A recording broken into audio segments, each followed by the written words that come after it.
I went to the doctor, and usually him and I are joking around, having fun and laughing and stuff, and he walked in the room after doing a battery of tests on me, and he just had this look on his face. In the years since the world lost the beloved actor Michael Clarke Duncan, his memory continues to live on through his unforgettable performances in films like The Green Mile and Daredevil. However, his untimely passing on September 3, 2012, left fans and peers reeling. What really happened behind the scenes of his sudden passing? Among these was the shocking claim that his fiancée, Omarosa Manigault, may have deceived him in his final moments. Now, 12 years later, Duncan's family is beginning to reveal the truth behind the mystery that has captivated the public for so long. Let's explore this hidden secret, shedding light on the untold story of Michael Clarke Duncan's tragic end. Fans often believed that Michael Clarke Duncan's life was filled with peace and calm, until he met Omarosa Manigault, a woman who would become a significant and controversial figure in his life, even after his death. Their relationship began in an unremarkable setting, Whole Foods, a place where the two first crossed paths, igniting what Omarosa later described as a deep and transformative love story. Over time, their bond only grew stronger, and in secret, just months before tragedy struck, Duncan proposed to her. Known for his towering presence and gentle spirit, Duncan was loved by millions. But to Omarosa, he was more than just a Hollywood giant. He was her soulmate. His sudden death would leave her heartbroken and adrift. It was on the night of July 13th when everything shifted. Omarosa vividly recalls that night, describing the unsettling change in Duncan's breathing. Lying beside him, she noticed a disturbing shift. What had been a peaceful snore turned into a ragged, labored breath. Then, suddenly, he stopped breathing altogether. Terrified, she immediately placed her hand on his chest, only to discover he wasn't breathing anymore. In a panic, Omarosa dialed 911, explaining that her fiancé had stopped breathing and may be experiencing a heart attack. Guided by the dispatcher's calm instructions, she began CPR, a skill she had learned years ago in college. Her hands worked frantically, desperate to keep Duncan alive, as fear and adrenaline surged through her. Despite the horror of the moment, she managed to stay focused on saving the man she loved. When the paramedics arrived, they rushed Duncan to the hospital. Omarosa would later recount that her CPR efforts had given Duncan those vital extra minutes. "He was still alive," she writes, "and the paramedics told me that if it hadn't been for my actions, he would have died." These words reflect not just the relief that she had bought him time, but also the crushing weight of knowing she could delay the inevitable, if only for a while longer. In the days and weeks that followed, Duncan's condition remained critical. Omarosa recounts moments when he would briefly regain consciousness, only to fall back into a deep, unresponsive state. These fleeting moments of hope were quickly extinguished, leaving her caught in a painful limbo between hope and despair. She held on to the hope that he might recover, even as she mentally braced herself for the worst. However, according to Duncan's close friends and family, Omarosa's account of those harrowing days tells only one side of the story. Andrea Weltman, a longtime friend of Duncan's, had a different view of the events surrounding his hospitalization. She, along with other friends and family, was there in those critical moments at Cedars-Sinai. Speaking to the Daily Beast, Weltman expressed her frustration with Omarosa's decision to share her version of the events in her book Unhinged, without consulting Duncan's sister, Judy Duncan, or the rest of his family. Weltman had hoped to understand how Omarosa would frame the situation and bought a copy of Unhinged to see for herself. She felt a deep sense of responsibility to protect Duncan's legacy, saying that, if she dares talk about Michael, which she does. Her concern about the narrative Omarosa was shaping grew as she read, particularly given the pre-existing tensions between Omarosa and Duncan's family. One of the most pointed criticisms from Andrea Weltman was that Omarosa never sought permission from Judy Duncan, Michael Clarke Duncan's sister, before including deeply personal details about his final days in her book.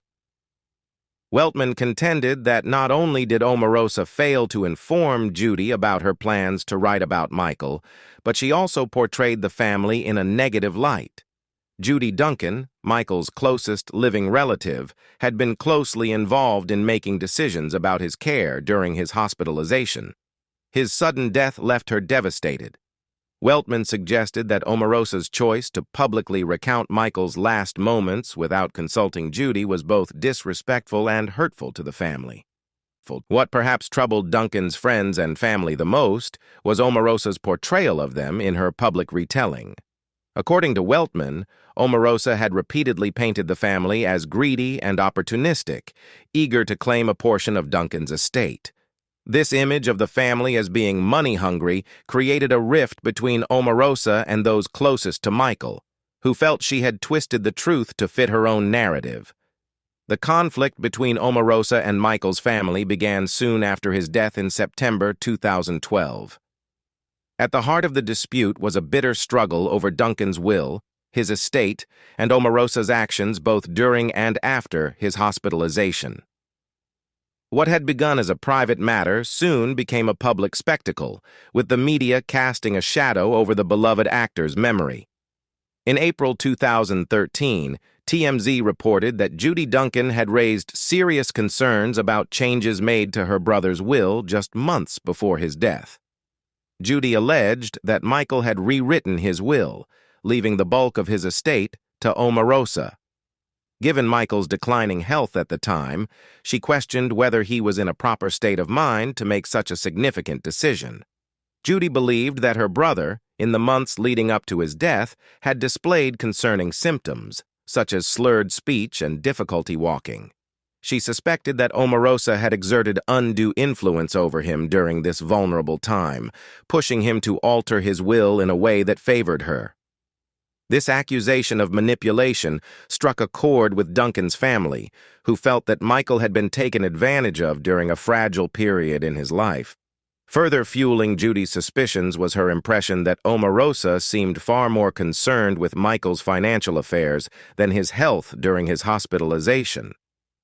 According to TMZ's report, Judy claimed that, while her brother was fighting for his life on life support, Omarosa's focus appeared to be on securing her future through Michael's estate rather than on his well-being.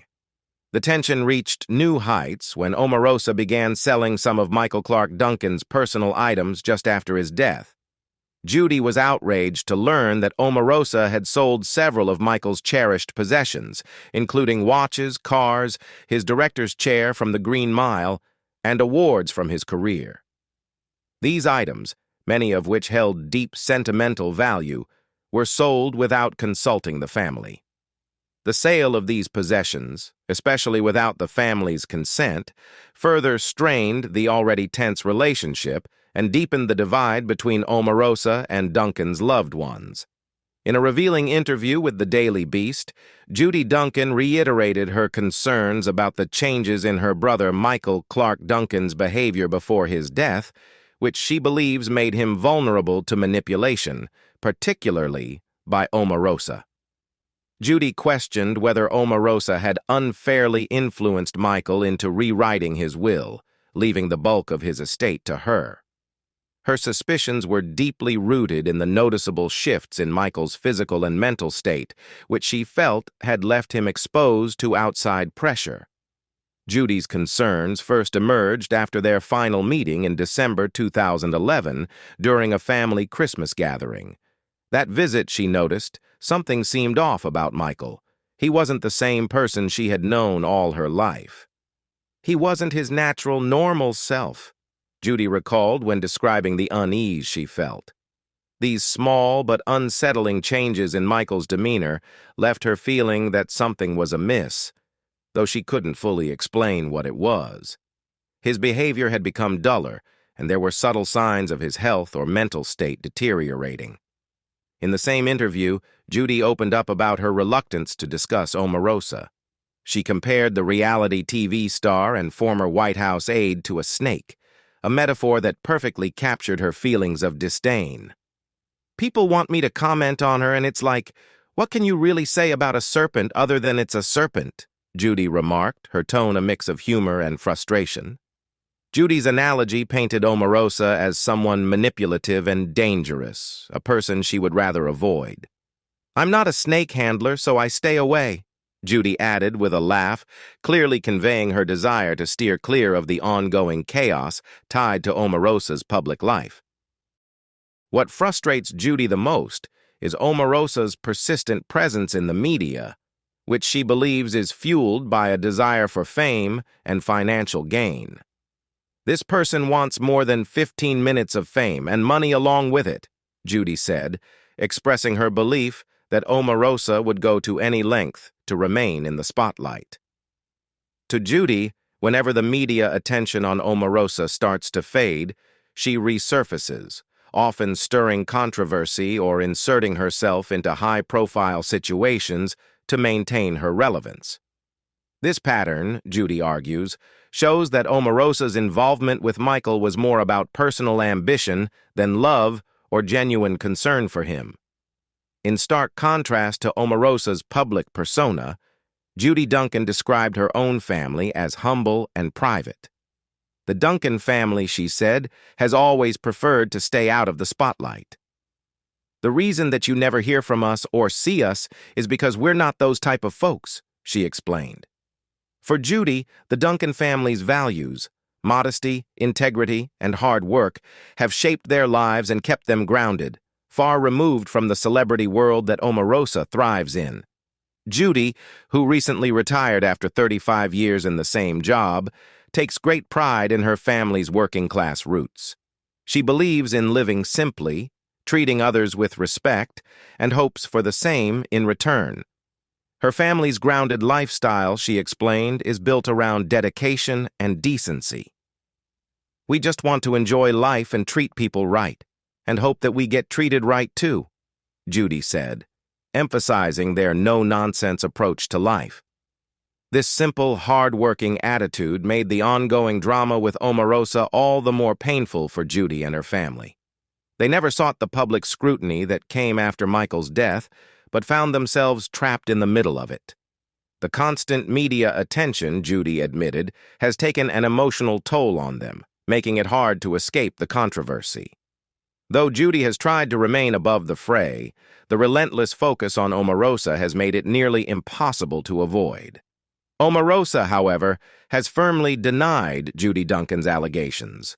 Responding to the accusations regarding the estate and the family's supposed financial motivations, she accused Judy of betrayal. I don't control the estate or the finances, and Judy knows it, Omarosa stated with emphasis. Omarosa claimed that Judy was attempting to manipulate her, accusing the Duncan family of trying to extort money from her under false pretenses. If you saw all of her emails and texts to me, you would see that she is just trying to get money from me and threatened going to press if I did not give it to her, and that is a crime. Omarosa's fiery response was not only a defense of her actions, but also an attempt to turn the public's attention toward the Duncans, painting them as the villains in this highly publicized dispute. In her memoir, Unhinged, Omarosa revisited her version of the events surrounding Michael Clark Duncan's death, painting herself as the victim of a family eager to capitalize on his passing.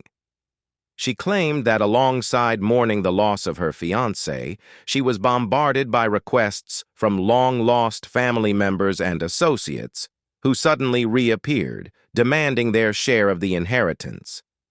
Omarosa's portrayal of the Duncan family as opportunistic added a complicated layer to an already tragic story, and she seemed determined to position herself as the only one unaffected by greed, caught in a storm of familial entitlement.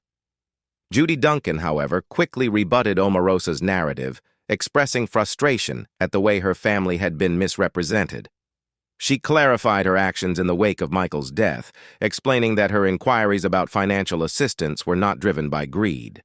Instead, Judy was focused on supporting her ailing mother, who was suffering from Alzheimer's disease. I asked my brother for a monthly stipend to help care for our mother, Judy explained. The request was practical and necessary, not extravagant. "It's not going to cover me missing work, but at least it would help with Mom's care." This paints a much different picture than the one Omarosa suggested, shifting the focus from a supposed desire for luxury to a genuine need for help in a time of crisis. Judy's insistence that her family had no ulterior motives speaks to the deep pain behind their public disputes with Omarosa. She emphasized, "When she says we had our hands out, that was it. I didn't beg for cars, houses, or anything like that. I just want people to know we were never that kind of family." This statement highlights the core difference in values between the Duncan family and Omarosa, whom Judy believes is more focused on crafting a narrative that enhances her own image. As the years passed following Michael's death, Omarosa's attempts to draw attention to her relationship with the late actor continued, often with sharp criticisms of the Duncan family. Her portrayal of them as disorganized and dysfunctional seemed to grow more frequent and hostile. In December 2013, Omarosa made a particularly striking comment regarding Michael's unmarked grave, suggesting that family infighting was to blame for the delay in marking it. She told the Daily News, "I tried to do it immediately, but his sister, niece, and cousins couldn't decide what to put down. I finally had to step in and tell them to come to some consensus." Omarosa's words painted her as a peacekeeper, stepping in to resolve disputes within the grieving family, but also implied that the family was incapable of properly honoring Michael's memory. The Duncan family, however, quickly pushed back against her portrayal, deeming it not only misleading, but disrespectful. Michael's niece, who chose to remain anonymous, spoke to the Daily Beast, expressing the family's frustration. "Over the years, we've been used to people wanting to hear our side. And when I say we, I mean our family, my mom especially."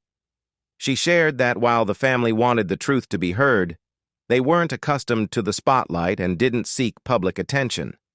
"It's a part of our life that we'd like the truth to come out about, but at the same time, we're just average people and we don't need that kind of attention," she said. The disparity between Omarosa's platform and the Duncan family's struggles to be heard created an uneven narrative, one in which Omarosa's voice was amplified, while the family's was often drowned out. The niece also spoke about the emotional toll of the ongoing situation, sharing how Omarosa's public statements often overlooked the family's true grief. "A lot of things that were said were lies," she explained. "Unless you were really close to us, you couldn't understand the agony we went through, dealing with his death and the people who were in his life at the time." This contrast between Omarosa's public narrative and the Duncan family's private sorrow highlights a significant tension. While Omarosa used her celebrity platform to present herself as a victim, the Duncan family struggled with the raw pain of losing Michael, all while their relationship with him was misrepresented in the media.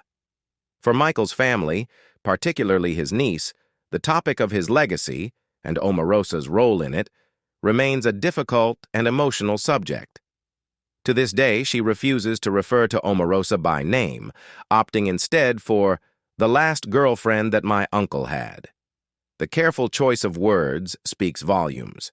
She clarifies, "I'm highlighting the word girlfriend because there was never any proof of anyone, including him, saying that he was going to get married or that he was engaged." This comment reflects the family's belief that Omarosa's narrative about her relationship with Michael may have been more about promoting herself than reflecting the truth of their bond. The niece's relationship with Omarosa has been strained, marked by uncomfortable encounters. Their one in-person meeting occurred at a family Christmas gathering, but it was Michael's illness that really highlighted the tension. "There were a lot of things that did not go right between the time he ended up in the hospital and his funeral," she recalls, pointing to the complications that arose during such a painful time. As Michael's health worsened, the niece remembers Omarosa's insistence on keeping his hospitalization a secret. She told the family not to tell anybody that he's here in the hospital, the niece says, explaining that Omarosa worried the news could harm Michael's business deals and contracts.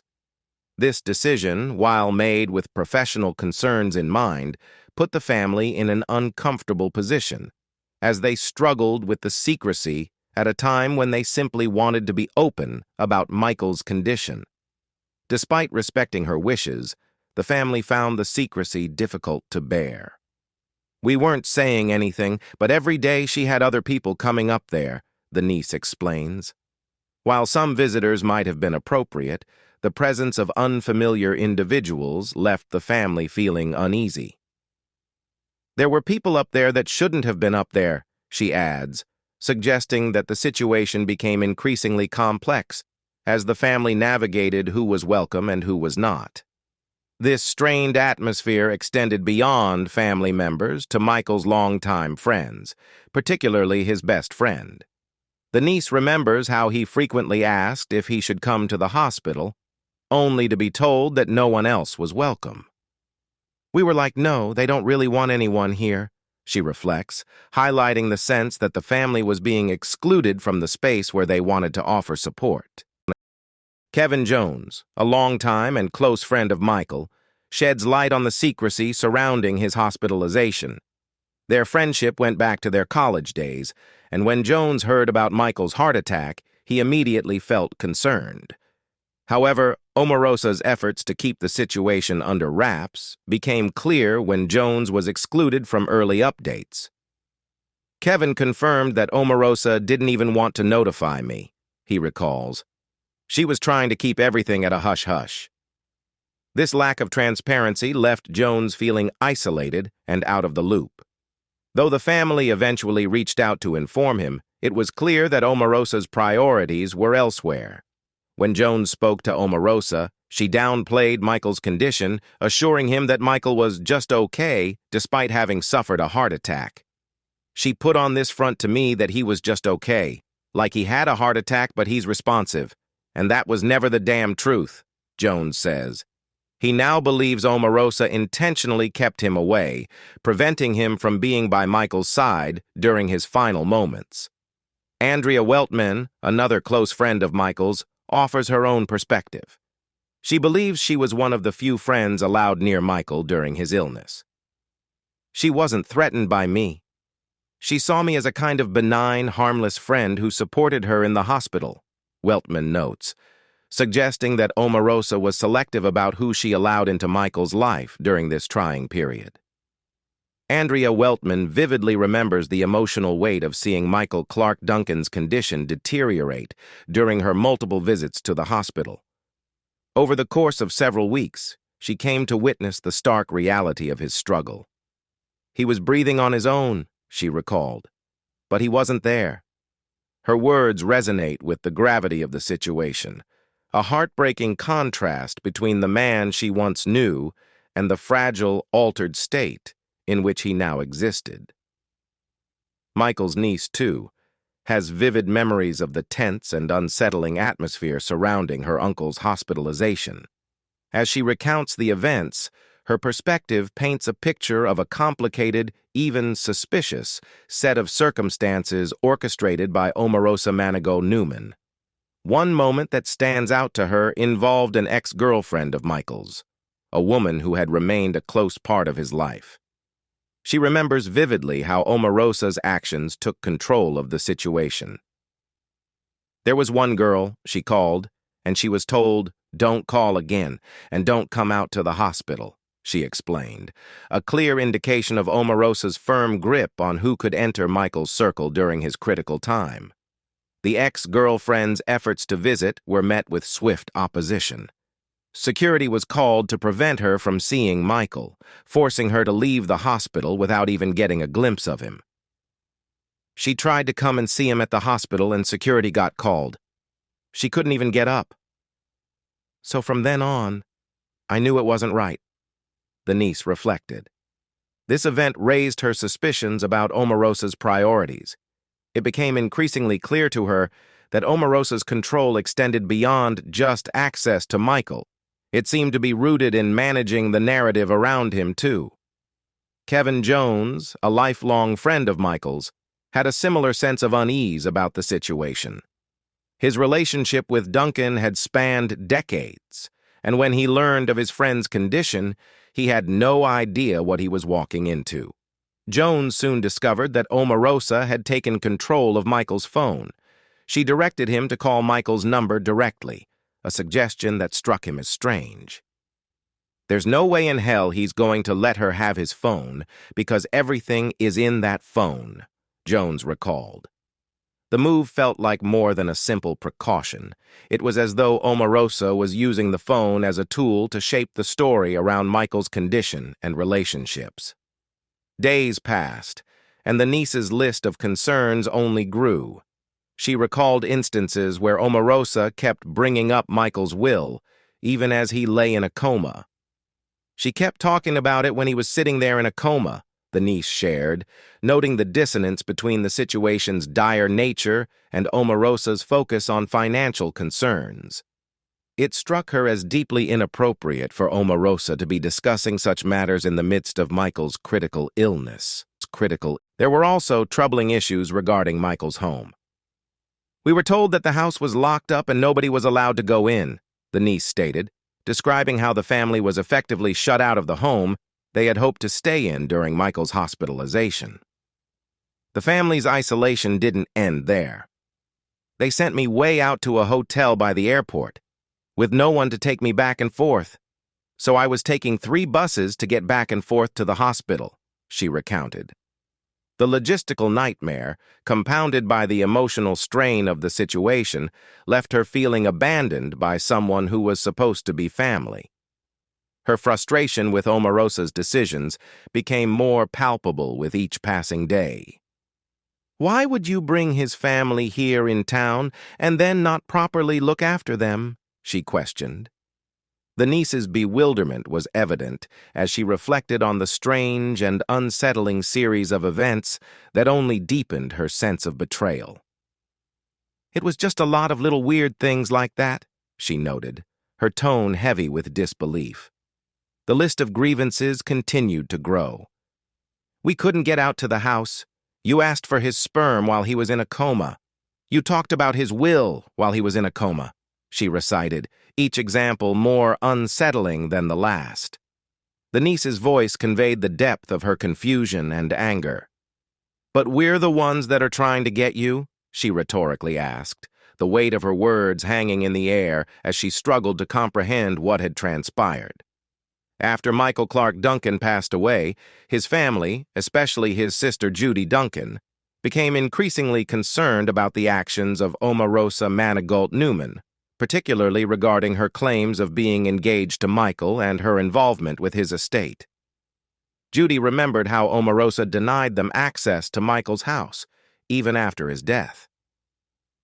"She kept making excuses," Judy said, a situation that only intensified the family's suspicions. This behavior left the family feeling excluded from Michael's final moments and decisions, making them suspect that Omarosa had an ulterior motive. They believed she was intentionally preventing them from accessing Michael's personal belongings and affairs, actions that they saw as manipulative, designed to keep them from what they felt was their rightful place in his life. Michael's niece offered further insight into the family's perspective, casting doubt on Omarosa's claims of engagement. "I know my uncle," she said. "Michael was not engaged.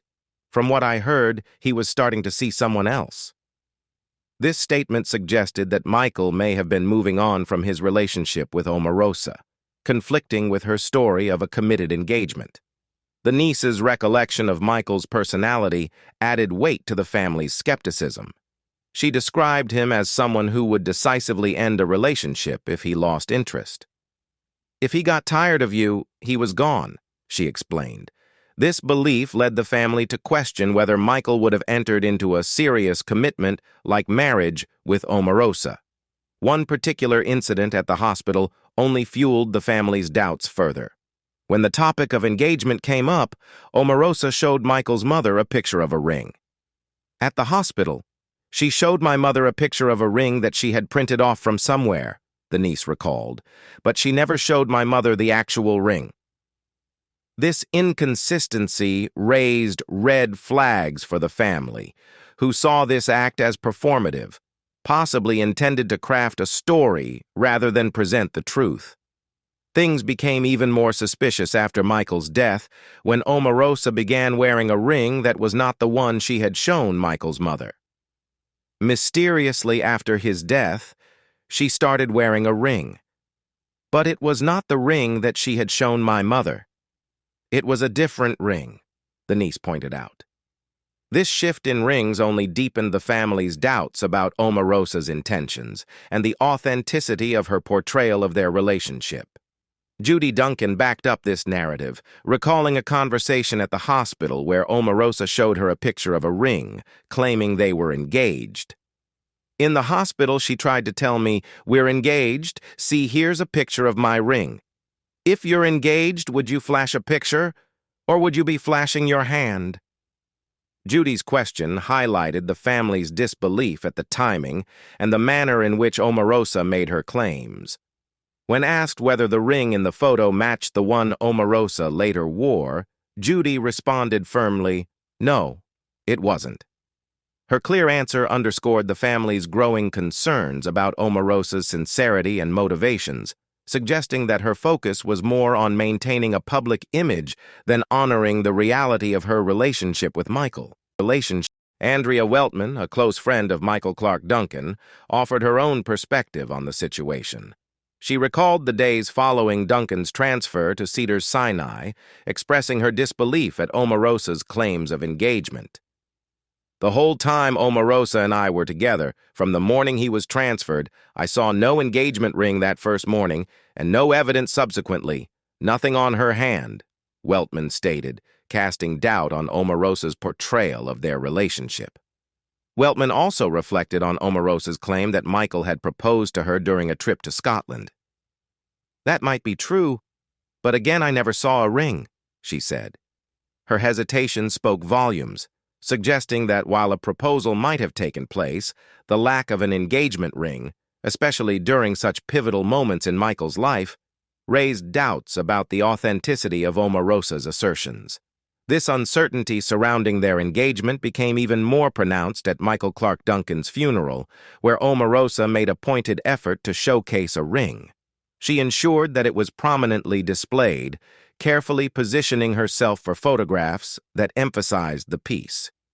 Andrea Weltman, a close friend of Duncan's, viewed this with disapproval, believing it to be a calculated move to promote her own version of events.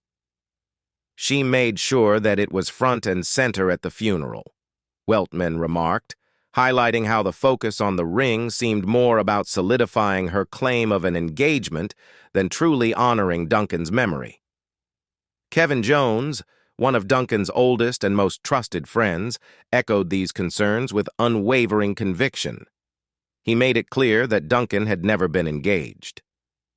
"He was seeing more than one woman," Jones said, reinforcing the notion that Duncan's relationships were more complex than Omarosa's portrayal of them. He further clarified that Duncan had confided in him about his feelings on commitment and relationships.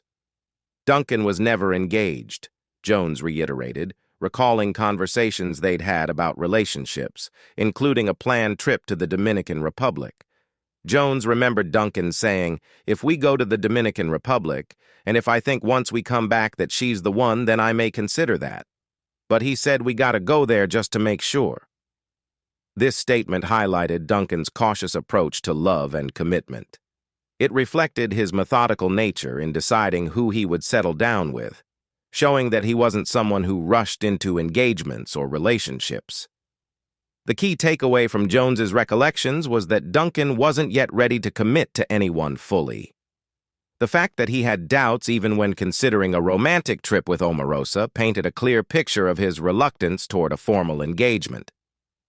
"He had other friends." "Yeah, he had quite a few friends," Jones added, further emphasizing that Duncan's romantic life was not dominated by one person. This gave weight to the argument that Omarosa's claims of an exclusive engagement were likely far from the truth. Both Weltman and Jones were vocal in their desire to clear up the narrative surrounding Duncan's relationships. They felt that Omarosa had manipulated the situation to create a false image, especially in the wake of Duncan's death. And she lied. There was never an engagement. That was just a bald-faced lie, Jones asserted. He added, with evident frustration, she used his death to elevate her own self.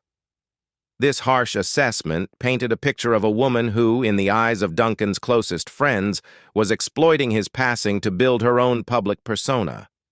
Judy Duncan, Michael's sister, provided a crucial perspective on the matter, offering insight into her brother's state of mind in the final months of his life. She recalled a poignant conversation from November or December 2011, a conversation that shed light on Michael's true feelings toward his relationship with Omarosa. Michael said, "Judy, I am not engaged, and I will get married when I am ready to. And at this time, I am not ready to marry anybody," Judy shared. This statement from Michael was simple but powerful. It conveyed that he was not someone who would make decisions on impulse, especially when it came to something as serious as marriage. Judy's recounting of Michael's words was a direct contradiction to the narrative that Omarosa had been promoting. For Judy, this was not just about defending her brother's memory. It was about affirming what she knew to be true, based on her close relationship with him. "I don't have to lie about it, because if he was engaged, I would just say, well, okay, that's his decision." But he was not engaged, she emphasized, making it clear that Michael had never expressed any intention of getting married to Omarosa or anyone else at the time. Moreover, Judy's words painted a picture of Michael's uncertainty about his relationship with Omarosa. She believed that her brother was considering ending things with her. "I believe in my heart that he was about to break up with her, and she knew it," Judy said, expressing a deep concern that Michael had confided in her about someone else he was seeing. This revelation added another layer of emotional complexity to Duncan's final months, suggesting that he was experiencing significant personal turmoil on top of his health struggles. Judy's perspective on Omarosa's actions during Michael Clark Duncan's hospitalization and after his death painted a picture of a woman who, sensing the end of her relationship with him, may have resorted to manipulation to secure her place in both his life and the public's eye. "When you're this type of person, you will do whatever you can to get whatever you can before this ends," Judy explained. "It's like, okay, I know he's about to get rid of me. Let me work with my feminine wiles and anything else I got to get what I want before this changes." This sentiment suggested that Omarosa's behavior was driven not just by a desire to maintain her relationship with Duncan, but by a more urgent need to protect her public image as well. As Duncan's final days unfolded, the situation grew more complicated, turning what should have been a private, personal tragedy into a public spectacle, with Omarosa's actions amplifying the already tense and emotional atmosphere. The controversy surrounding Duncan's passing was further exacerbated by the events following his death, particularly his funeral.